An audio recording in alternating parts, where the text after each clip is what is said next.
Meditation Experience of PB Secretary.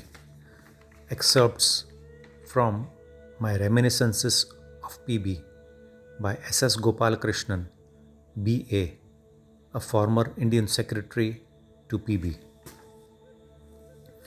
On occasions, with the magnetic and telepathic influence of PB strongly felt, I sometimes forgot all my personal limitations and flew to ethereal heights, leaving my physical moorings in the body and soaring into vast space with a feeling of oneness with all the universe. My feeble experience was only an echo or reflection of PB's swift winking into an even deeper state.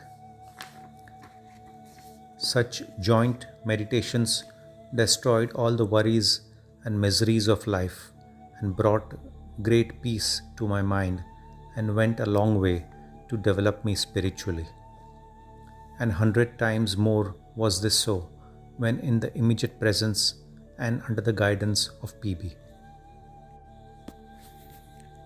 Shall I try to describe to the best of my ability and powers of expression and, as far as I can remember, what happened on one of those nights? I shall not add or take away any idea or thought. I describe it exactly as it appeared and happened to me. It is still fully vivid to me because it is still unforgettable. When late engagements or pressure of work made the evening meditation impossible, it was postponed to midnight. That night at 12 o'clock, I went and squatted in the open terrace on a carpet spread on the floor with PB at my side. I began to meditate. When the preliminary portion of slowing down the breath and thoughts was over, I very slowly turned my head to the right to catch a glimpse of the marble statue-like figure there and inwardly drew some inspiration and strength to carry on in earnest the analysis of the ego or I thought. When that was over, I slowly turned back to my original position. I often used to feel sleepy on previous occasions owing to the lateness of the hour. But now I was full of life and energy. With one concentrated thought of all-absorbing force, I mentally asked, "Who am I?" Then I felt that I was not the body. I said to myself, "If so, try to forget the body." A kind of dizziness grew over me, and my body appeared to become rigid. I slowly began to feel no sensation in it. I could not move my limbs. Am I sleeping? I thought, no. I was fully awake. My head and mind alone seemed to be present. All the portion below the neck seemed to melt away. I tried to open my closed eyes. I was not aware of anything in front of me. The parapet walls and the climbing plant were not there. I saw nothing but space. My mind was soaring high. What am I? This question alone remained. I felt I was a mere speck floating in the space, invisible to the eye, having no weight or shape or size, a mere idea or thought, a mere nothingness, but still distinctly conscious. No name, no body, nor anything belonging to this world. I was in that state for a few minutes. Then I slowly became aware of breathing and again became conscious of my body. I came back to myself by degrees. I opened my eyes. Yes, I could see everything plainly, slowly, but with some pain I turned my head again and saw PB. He was still in a fixed position. Few seconds more, I moved and shook my body and then got up. The time was half hour past midnight. Soon after, we retired to sleep, but not before I told PB that I had had a very good meditation. Once in bed, I wanted to get back to that state. I wanted to watch at close quarters what happens when one passes from waking to the sleeping state, to study well the transition, as PB had written in his notebooks about the importance of this moment. I lay awake for some time, but soon after I must have slept. When I became conscious of myself, a peculiar form or force or energy seemed to flow everywhere and on all sides, filling up all space and making everything lose all solidity and shape. The whole of the massy building, the walls and floors seemed to melt like butter over fire. I was lost in that ocean of energy. My body, too, seemed to become pliant and flexible, ready to melt away into nothingness. I got frightened. When my heavy body, which had been so solid and real, when 130 pounds of flesh, blood and bones were vanishing into nothingness, the horror could only be imagined. I was faintly aware that PB was sleeping on a bed in the adjacent hall. I called him by name. I heard no response. I tried to get up and did so with difficulty, as the floor under my feet was soft, and I began to sink as one would sink in thick snow. I called again, but to no purpose. My voice was leaving me. I went to the switch. I switched on the lights, but the whole of the electric installation appeared to have lost its solidity. I fumbled on my table and found my torch. I worked it. It also did not burn. There was no light except a star-like kind. Terror became hundredfold. Had the judgment day come, or had the dissolution of the world set in?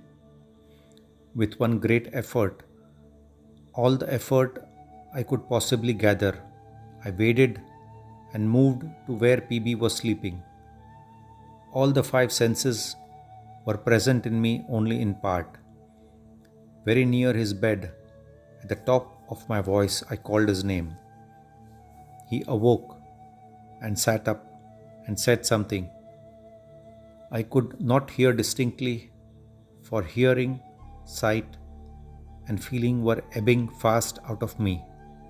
But I felt he seemed to say, I am here. Do not be afraid.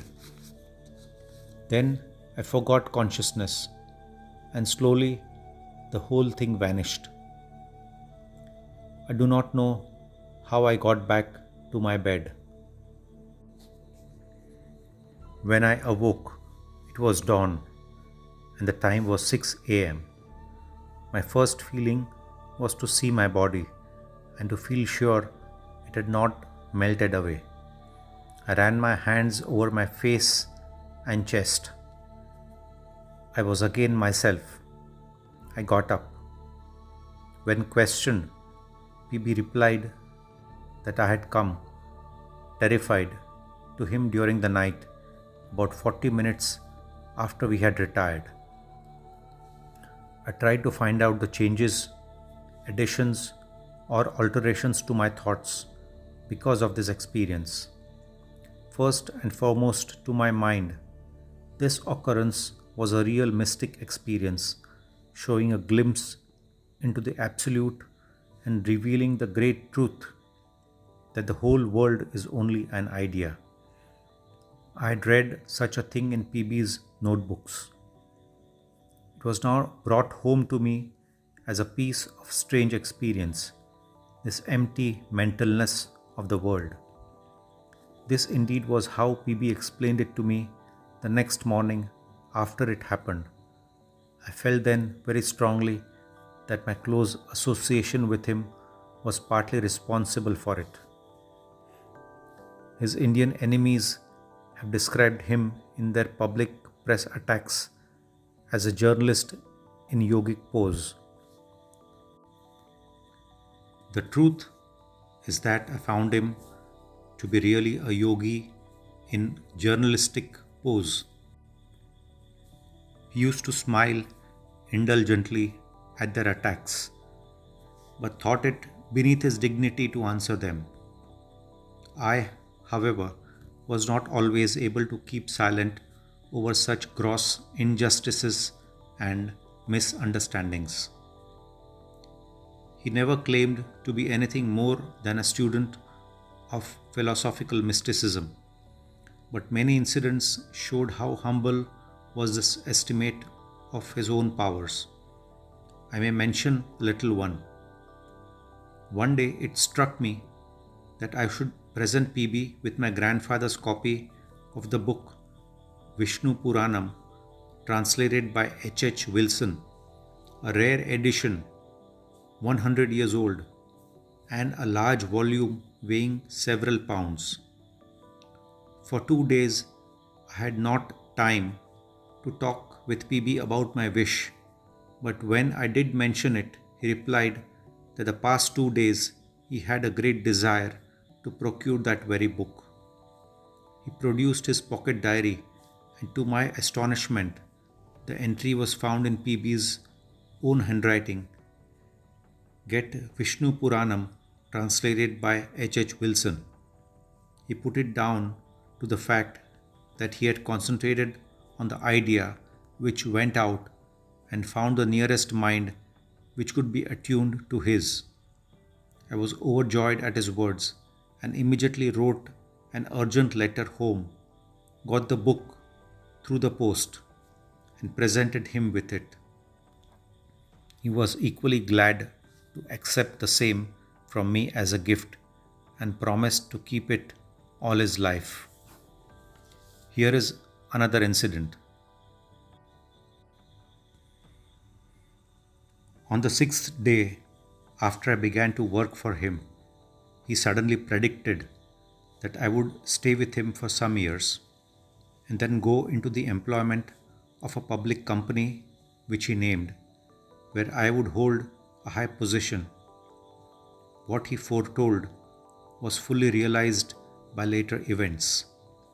If today I am the well-paid confidential secretary and right-hand man to the managing director of one of India's large pioneer industrial companies, with a brilliant future in prospect before me, it is fair to say that I have been able to accept and carry on this highly responsible post only because of the confidence, courage, discipline, training, and mental development which the work with PB continually gave me.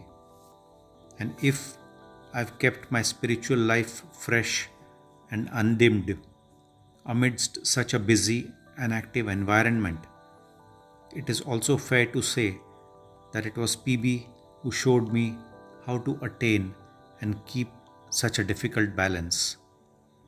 Despite the passing of years, my loyal feelings towards him remain unchanged. He is living at a great distance from me now, but not from my mind and heart.